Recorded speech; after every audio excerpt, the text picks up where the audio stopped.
commitment to Palestinian liberation. A few days ago marked 2 years of Israel's genocide against the people of Gaza. This is the Zionist Project's latest escalation in its 77 years long campaign of ethnic cleansing of the Palestinian people. But since the Nakba, Palestinians have resisted. They have resisted their displacement. They have resisted Zionist attempts to dehumanize them. And while a ceasefire has gone into effect, the fight is not over. Israel has continued bombing southern Lebanon and parts of Gaza, and this so-called peace plan maintains the status quo of Israel's occupation. I am here today because Palestinian steadfastness inspires me. In spite of all of the death and destruction rained down upon them, Palestinians continue to show the world what it is to believe in justice and a better future. My colleagues in Gaza remind me every day of the kind of physician and human I aspire to be. Dr. Hammam al-Alo's words before he died are what inspired me to call on my medical school, Columbia, to divest.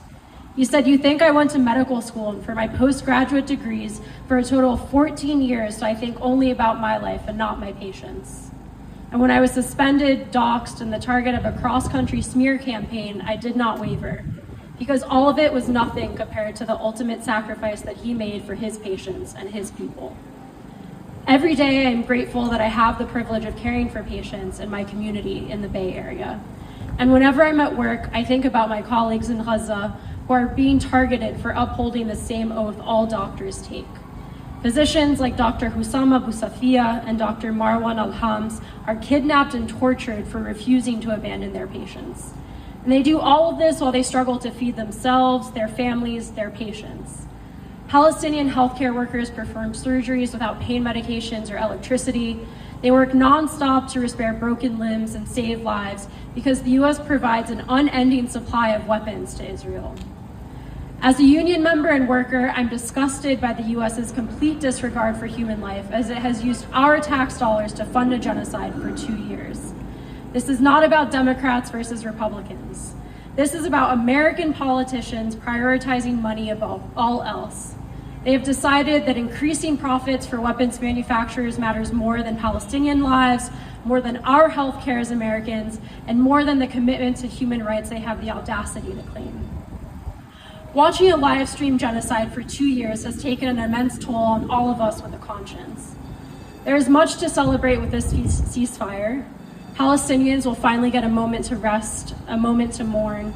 But for all of us standing here, we must fight harder than ever. At this moment, when it is clear that our movement has the power to make change, we must continue to organize and continue to resist. Those of us in the belly of the beast of American empire have a responsibility to continue fighting. The people who want to keep the world as it is, an unjust, racist, patriarchal, carceral world driven by greed, strive to repress us in our movements because they see the change we are bringing about. Just as freedom fighters before us persisted, so must we. From the ANC in South Africa fighting to end apartheid, to the Black Panthers and Young Lords here in the US, repression has always been evidence of our enemies' reactionary nature. They see us coming together to build the world we want and deserve, and it terrifies them. The solidarity with the Palestinian liberation movement is evidence of this. From the Samud flotilla to the Italian workers' strike, it is clear that the people understand that our liberation is interconnected. That is what it means when we say Palestine will free us all. The bombs that flow through Oakland Airport to kill children in Gaza take money away from our schools and healthcare. The surveillance technologies being created by big tech here are being used to police Palestinians and to intimidate our migrant neighbors. As people living in the heart of the US-Israel war machine, we have a duty to continue fighting, and we must continue fighting together.